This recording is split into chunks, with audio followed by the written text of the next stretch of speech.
स्वागत करता हूं आप सभी का पुनः एक बार मेरे चैनल मुन्ना सर्स लेक्चर में। आज मेरे साथ on screen Saurabh Suman sir मौजूद है। तो सौरभ सुमन सर का परिचय ये है कि ललित नारायण लक्ष्मी नारायण प्रोजेक्ट बालिका उच्च विद्यालय के कंप्यूटर शिक्षक हैं। सर आज मेरे चैनल पर हैं। बहुत ही ज़्यादा मेरे मन में क्यूरियोसिटी थी कि नहीं सर से बात करनी है। सर से बात क्यों करनी है तो पहले मैं इसके बारे में बता देता हूँ। तो सर का एक वीडियो मैंने देखा था, एक इंटरव्यू देखा था, यानी कि एक चैनल है टेक्नोशाला, डिजिटल टीचर की कहानी मतलब जो उसमें बताई जाती है, और सर का इंटरव्यू मैंने वहाँ पर देखा था। तो मुझे बहुत ही ज़्यादा अच्छा लगा वो इंटरव्यू देखने के बाद। और जब मुझे पता चला कि ये टीचर तो मेरे त्रिवेणीगंज में ही रहते हैं तो मैं खुद को रोक नहीं पाया, सर का नंबर ऊपर किया और सर से कांटेक्ट करी कि सर आपका इंटरव्यू करना है। तो सर बोले संडे को मैं फ्री हूँ और मैं भी एक टीचर हूँ तो संडे को ही मुझे टाइम मिलता है। तो सर आज मेरे साथ में मौजूद हैं, तो हम अपनी बात की शुरुआत करते हैं। सर सबसे पहले तो आपका बहुत बहुत स्वागत है मेरे चैनल पर। Thank you.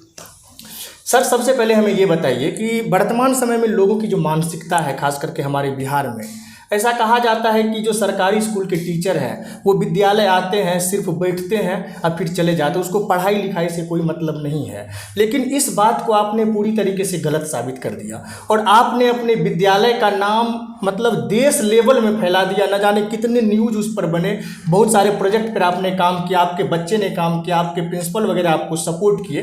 तो सर ये आइडिया कैसे आया दिमाग में कि हम स्कूल आए? आपका घर आप बोल रहे हैं कि छपरा से आप हैं, तो आप छपरा से हैं, त्रिवेणीगंज में आप कार्यरत हैं, और यहाँ के बच्चों के बारे में सोचना, यहाँ कोडिंग सिखाना, सारा कुछ करना बच्चे के लिए, उसको अपने खर्चे पर जो है बाहर ले जाना, सुपौल ले जाना, बिहार ले जाना, पटना ले जाना, दिल्ली ले जाना, कहाँ कहाँ आपने ले गया और आपको जो है नेशनल अवार्ड से भी सम्मानित किया गया है। तो सर ये जर्नी कैसे शुरुआत हुई, इसके बारे में जरा हमें बताइए।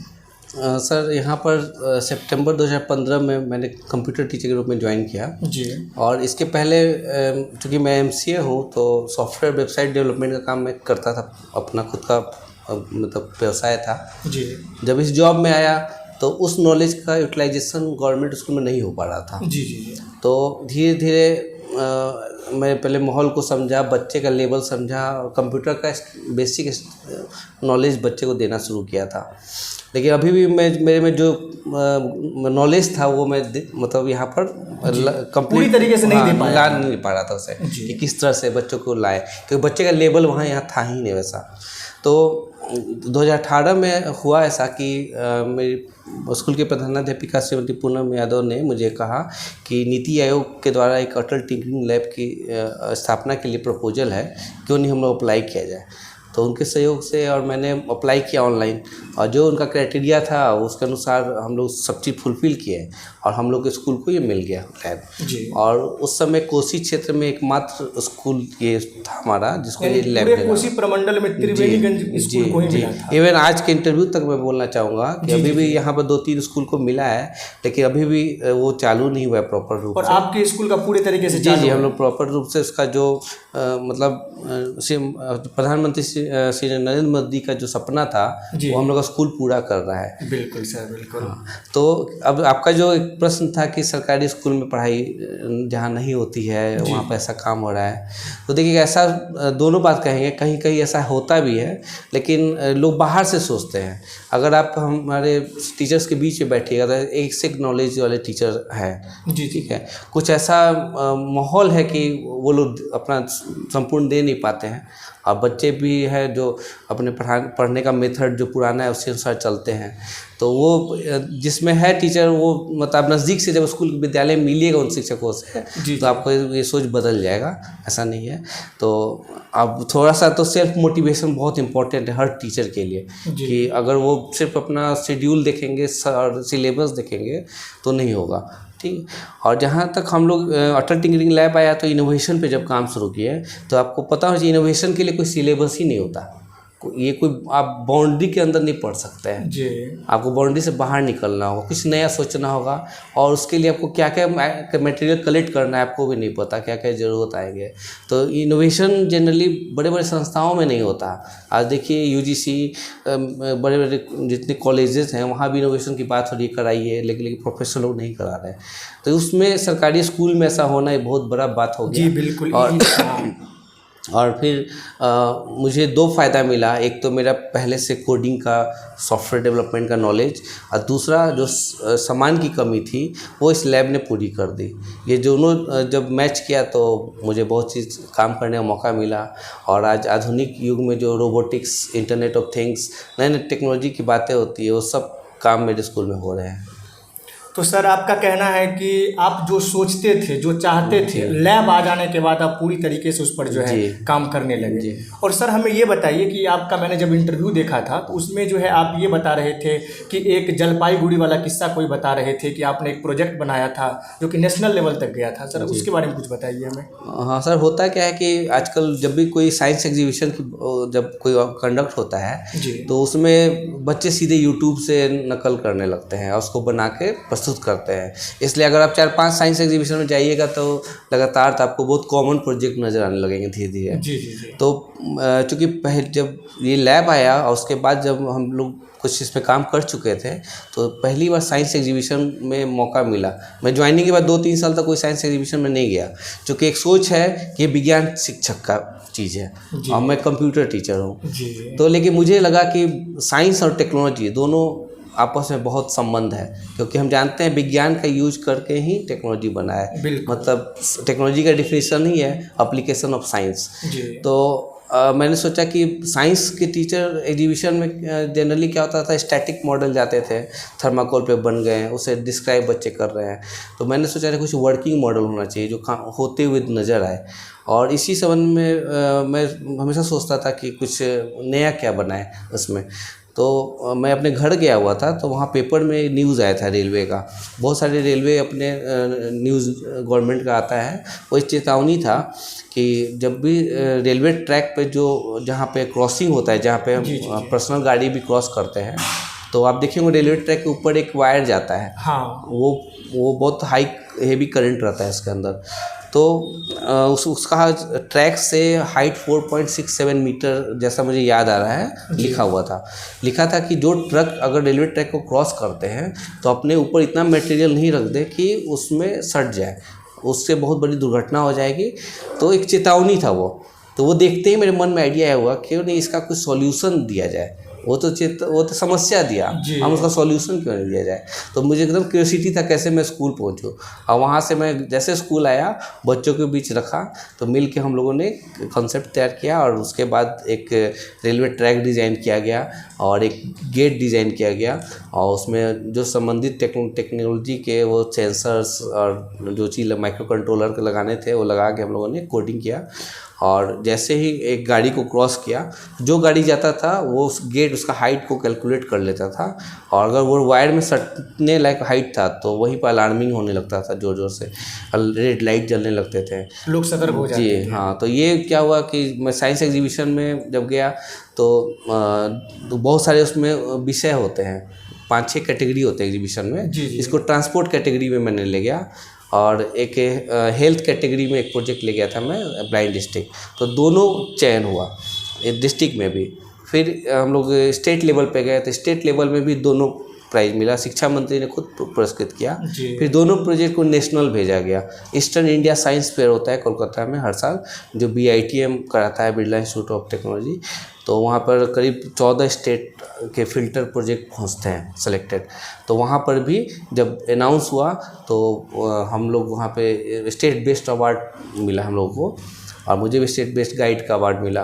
तो ये मतलब बहुत ज़्यादा खुशी ये थी पूरे स्कूल को, सुपौल ज़िले को, कि पहली बार साइंस एग्जीबिशन में मैं गया ही था और पहली बार ही डिस्ट्रिक्ट, स्टेट और नेशनल जीत जाना, ये मुझे भी विश्वास नहीं हो रहा था। और उनसे भी बड़ी बात कि सरकारी स्कूल, सरकारी, जिनको सबसे निचले स्तर में माना जाता है, उस स्तर के स्कूल को आपने इतना बड़ा मुकाम हासिल करवा दिया। ये स्कूल के लिए, उन बच्चे के लिए, उस राज्य के लिए गौरवपूर्ण बात है। सर मुझे एक और बात बताइए, ब्लाइंड डिस्ट्रिक्ट का जो प्रोजेक्ट आपने तैयार किया था, जिसके बारे में टाइम्स ऑफ इंडिया वगैरह हर जगह न्यूज में छा गया था, और आपको कई जगह इलाहाबाद वगैरह से इंटरव्यू के लिए भी आमंत्रित किया गया था, वो प्रोजेक्ट के बारे में सर थोड़ा बताइए। इसका सर बहुत मज़ेदार किस्सा है कि जब ये प्रोजेक्ट बना के जिला में गया तो उस किस कैटेगरी में, जैसे रेलवे वाला प्रोजेक्ट ट्रांसपोर्ट में शूट कर रहा था, तो ये मैं ले गया था हेल्थ में। तो तो वहाँ पर जिला में बोला कि नहीं ये प्रोजेक्ट नहीं जाएगा, ये हेल्थ कैटेगरी में नहीं है। तो मुझे सडनली माइंड में आया कि नहीं ये हेल्थ कैटेगरी में है। तो मैं बोला कि कैसे बताइए।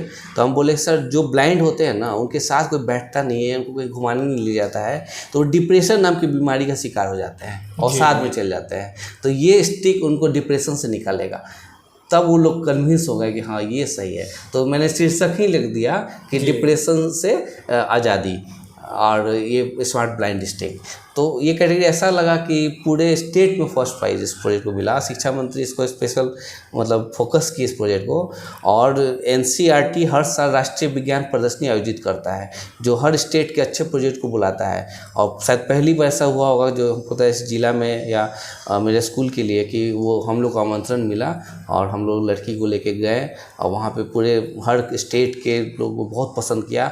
इतने हम लोग को ऑर्डर मिले स्मार्ट ब्लाइंड स्टिक के, किसी कोई आई कि मेरी सास ब्लाइंड है, किसी का कोई घर में मेम्बर था, आप नंबर लिए लो कि हमको ब्लाइंड स्टिक भेजिए। और उसका पॉपुलैरिटी यहीं तक नहीं था, इवन आप पटना विमेंस कॉलेज का नाम सुने होंगे। जी बिल्कुल, इतना बड़ा कॉलेज है। उन्होंने मुझे रिसोर्स पर्सन के रूप में इन्वाइट किया और अपने कॉलेज में उन्होंने लेक्चर दिलाया। एक सरकारी स्कूल के टीचर को एक इतने बड़े यूनिवर्सिटी के बहुत बड़ी बात है सर, BCMC के बच्चों के सारे लेक्चर लोगों को as a resource person invite करके सबको इनोवेशन का मेरा नॉलेज लिया गया। और वहाँ से मतलब एक ब्लाइंड स्कूल में डोनेट करने की बात हुई और वो लोग उस पर अभी हम लोग का काम चल रहा है।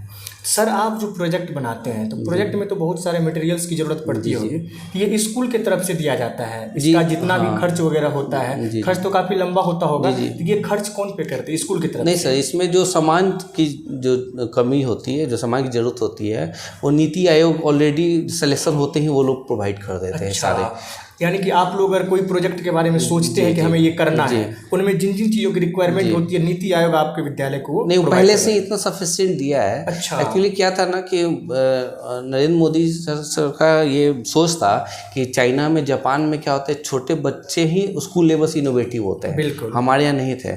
तो क्या था उनकी यही सोच थी कि स्कूल में ही ऐसा सामान दे दिया जाए कि शुरू से इनोवेशन में वो लोग का माइंड चलने लगे। तो उसमें सामान उन लोग का इतना ज़्यादा मतलब एक्सपर्ट लोगों का वहाँ पर टीम बैठा हुआ है कि मतलब इनिशियल लेवल पे तो आपके लिए बहुत सफिशिएंट सामान है। जब आप सीखते जाएंगे ज़रूरत लगेगी तो आप फिर परचेज करिएगा, तो उसके लिए स्कूल में प्रिंसिपल का सपोर्ट रहता है। सर एक पर्सनल सवाल करना चाहूँगा कि आप छपरा जिला से हैं और वर्तमान समय में त्रिवेणीगंज में हैं जी। यहाँ आप लगभग 5-6 सालों से हैं जी। तो यहाँ का माहौल, यहाँ का वातावरण आपको भाता है या आपको लगता है कि ट्रांसफ़र हो जाए मेरे अपने ज़िला में? नहीं, घर का तो सबको रहता है घर जाए, ये रहता है। लेकिन शुरू का 2-3 साल यहाँ पे मैं बहुत बोर होता था क्योंकि यहाँ का भाषा मतलब सुनता था तो थोड़ा सा समझ में नहीं आता था। स्कूल में सब टीचर्स मैक्सिमम लोकल हैं तो आपस में बात करते थे तो थोड़ा मैं चुप रहता था। लेकिन धीरे धीरे आज पूरी तरह समझने लगा हूँ, तो अब यहाँ पे अपना घर जैसा लगता है त्रिवेणीगंज। अच्छा लगता है? हाँ बहुत अच्छा। और सर मैंने देखा है कि शायद मतलब मेरे सब रिलेटिव और सब बोलते हैं कि स्कूल तुम्हारे ही लिए बना हुआ था मतलब नेम फेम स्कूल को भी मिला, मुझे भी इसी स्कूल से मिला। और सर मैंने आपको देखा है कि त्रिवेणीगंज में अगर 10 प्रोग्राम्स होते हैं जी, तो मेरा जो आकलन है हो सकता है 1-2 ज़्यादा कम, तो उस 10 में लगभग 7 जगह आप मुख्य अतिथि के रूप में उपस्थित रहते हैं और ये आपके लिए भी, आपके स्कूल के लिए भी बहुत बड़ी बात है। तो सर खुशी मिलती है? हाँ बहुत खुशी मिलती है। इसका कारण ये भी है कि जब अटल टिंकरिंग लैब आया तो जब मैं स्कूल में एक प्रोग्राम कराया तो सारे स्कूल में जा कर सबको इन्वाइट किया था और सारे स्कूल को मैं हेल्प करता हूँ, मतलब हर तरह से, कोई प्रोफेशनल नहीं रहता हूँ। इवन वहाँ के बच्चे जो मुझसे आते हैं, जो सीखना चाहते हैं वो सीख के जाते हैं। मिशन के स्कूल के कितने बच्चे ने आके हमसे मतलब कोई चार्ज नहीं, अपने लैब, हमारा स्कूल का लैब भी नहीं है ये त्रिवेणीगंज का लैब है, जिसमें इच्छा शक्ति होगा वो आगे सीख सकता है इसके। तो सर एक चीज़ और हमें बताइए कि आपके जो स्कूल के जितने भी टीचर हैं तो आप कोई भी काम करते हैं उन लोगों का सपोर्ट रहता है? जी, उन लोगों का सपोर्ट नहीं रहता तो चूँकि मैं लोकल नहीं हूँ तो उन लोगों का हर तरह का सपोर्ट रहता है। कोई भी काम करते हैं तो उन लोगों का सपोर्ट रहता है? हाँ, उन लोगों का पूरा सपोर्ट रहता है, वो लोग मोटिवेट करते हैं कहीं। और एक सर बात और हमें बताइए कि जो बोले कि कोई भी गर्ल्स वगैरह को आप सेलेक्ट करते हैं प्रोजेक्ट के लिए, जी जी जब सब काम हो जाता है फिर उसके पेरेंट्स जो है बोलते हैं कि नहीं बेटी चार दीवारी के बाहर नहीं जाएगी, जी। और एन वक्त पर वो बैक हो जाती है, पीछे हो जाती है।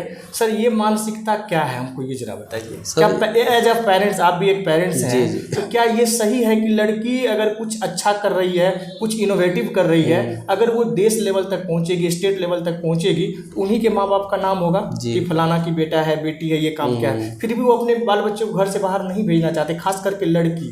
ये क्या है सर, इसके बारे में सर ये तो मैं ये नहीं कहूँगा त्रिवेणी अनुसार रूरल एरिया इसलिए सोच है, ये बड़े बड़े जगह पे भी ऐसा सोच है, क्योंकि गर्ल्स के लिए थोड़ा चिंता में रहते हैं लोग, लेकिन इतना निगेटिव नहीं होना चाहिए। हाँ, एज ए मेरी भी बेटी है, अगर ऐसा मौका मिलेगा तो मैं स्कूल में मिलूँगा, जो मन में डाउट्स है वो अपने सामने रखूँगा, अगर वो फुलफिल सब चीज़ लगेगा तो ज़रूर मैं इसे आगे मतलब जाने के लिए प्रेरित करूँगा।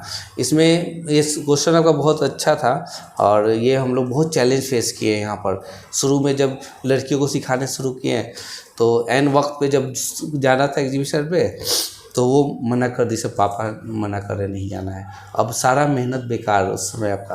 तो उसके बाद हम लोग स्ट्रेटजी बना लिए कि पढ़ाना तो सबको है, लेकिन जो कोर टीम बनाते हैं बच्चों का, तो उनके पेरेंट्स को बुलाते हैं और उनसे मीटिंग करते हैं, उनको सब चीज़ से कन्विंस करते हैं, और एक उनसे कंफर्मेशन लेते हैं कि सर आप ये अब मेरे स्कूल की बच्ची है, आप निश्चिंत रहिए, आप मतलब, लेकिन हम इसको बाहर ले जाएंगे तो आपका हर तरह से सपोर्ट रहेगा।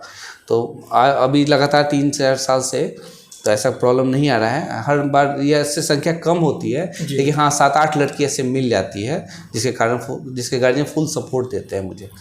सर हमें एक और बात बताइए, आप जितने भी प्रोजेक्ट पर काम किए हैं, हर प्रोजेक्ट में गर्ल्स आपके साथ थी, कोई 5-6 गर्ल्स का नाम आप ऑन स्क्रीन लेना चाहेंगे कि काफ़ी ज़्यादा इनोवेटिव वो लगा हो, काफ़ी ज़्यादा मतलब प्रभावित किया हो उन्होंने प्रोजेक्ट को बनाने में? जी। और इसमें अगर जिसका आप नाम लेना चाहेंगे, उनके लिए भी ये बहुत हाँ, जो पहले तो जितनी पुरस्कृत हुई है वो एक, उसमें एक नाम है विद्या जी, उनके नाना जी यहाँ प्रोफेसर रामानंद सिंह हैं, तो वो उसको नेशनल अवार्ड मिला ईस्टर्न इंडिया साइंस फेयर में। सेकंड शिल्पी ज्योति है, उसके पापा यहाँ पर ITI सुपौल में है, महिला ITI में, तो वो भी लड़की को शिक्षा मंत्री पुरस्कृत किया नेशनल साइंस फेयर में, वही गई थी साथ में जी। उसके बाद बहुत सारी आपको लड़कियां हैं, जैसे यहाँ पर आस्था केजरीवाल है जी, उसका प्रोजेक्ट तो पहली बार मतलब गेम पे प्रतियोगिता हुआ था, और गेम बना के स्टेट में फर्स्ट कर लिया हम लोग जी, जिनका मैंने SM न्यूज़ लाइव पर भी उसका आया हुआ जी जी हाँ जी। तो आस्था केजरीवाल है और कल्पना कुमारी है जो रिसेंट अभी उसका सॉफ्टवेयर में हुआ, और बहुत सारी लड़कियां हैं जो, क्योंकि इतनी स्कूल में लड़कियां रहती है तो इतनी ये सब काफ़ी वर्क करती हैं। चलिए, बहुत अच्छी बात है, सर से मिलके बहुत ही ज़्यादा अच्छा लगा। तो काफ़ी ज़्यादा मेरे मन में प्रश्न थे सर से हमें करना है, और सर का मैंने एक इंटरव्यू देखा था तो बहुत ज़्यादा क्वेश्चन हमें वहाँ से मिल गया कि सर से क्या क्या क्वेश्चन करना है। और सर के बारे में मुझे पहले ज़्यादा पता नहीं था, इतना जानते थे कि प्रोजेक्ट बालिका उच्च विद्यालय के कंप्यूटर शिक्षक हैं और कंप्यूटर पढ़ाते होंगे, जैसे और भी सरकारी टीचर पढ़ाते हैं सरकारी स्कूल में, उसी तरीके से पढ़ाते होंगे। जो सच्चाई है मेरी, मैं सर के बारे में इतना जानता था। जब मैंने सर का इंटरव्यू देखा, बहुत जगह प्रोग्राम्स वगैरह में सर को मुख्य अतिथि के रूप में देखा, तो कहीं ना कहीं मन में तो आया कुछ ना कुछ तो खास है, क्योंकि सरकारी स्कूल के टीचर को तो किसी भी फंक्शन में शायद ही कोई सोचते होंगे कि हम उसको बुलाएं, क्योंकि सबका सोच उसके प्रति जो है दूसरा रहता है कि ये स्कूल जाते हैं, पढ़ाते नहीं है, फालतू का पैसा खाते हैं। लेकिन सर को हर प्रोग्राम में 10 में से 8 प्रोग्राम में मुख्य अतिथि के रूप में बुलाया जाता है, और सर ने अपने स्कूल का नाम नेशनल लेवल तक पहुंचा दिया है। और पूरे सुपौल जिला में अगर हमें लगता है कि कोई एक बालिका विद्यालय को अगर कोई भी चीज़ के बारे में सबसे अव्वल दर्जा दिया जाए तो प्रोजेक्ट बालिका उच्च विद्यालय त्रिवेणीगंज होगी। तो सर बहुत अच्छा लगा बात करके। एक आखिरी मैसेज बच्चे को देना चाहेंगे कुछ सर? मैं कहूँगा कि अपने विषय में के बाउंड्री में नहीं फंसे और इनोवेटिव माइंड रखें। आप विज्ञान पढ़ते हैं, साइंस कहीं भी पढ़ते हैं, तो साइंस का रियल लाइफ में इम्प्लीमेंटेशन पे गौर करें, और इसमें सबसे बड़ी भूमिका रहेगी कि अपने थिंकिंग पावर को बढ़ाइए। ठीक है, आप समस्याओं को सोचिए और उसके सॉल्यूशन के पीछे जब आप चलिएगा तो आपको बहुत लोग मिल जाएंगे बताने के लिए। तो मेरा बस यही लास्ट में कहना है कि अपने बाउंड्री में नहीं रहें पढ़ाई के, उससे बाहर निकलिए। चलिए तो आपसे विदा लेते हैं, मिलते हैं किसी अगले वीडियो में अगले टॉपिक पर। अगर आप मेरे चैनल पर नए हैं तो प्लीज़ मेरे चैनल को सब्सक्राइब करें, लाइक करें, और आपके मन में कोई भी प्रश्न है हमें कमेंट करें, बाकायदा हम उसका उत्तर करेंगे। धन्यवाद।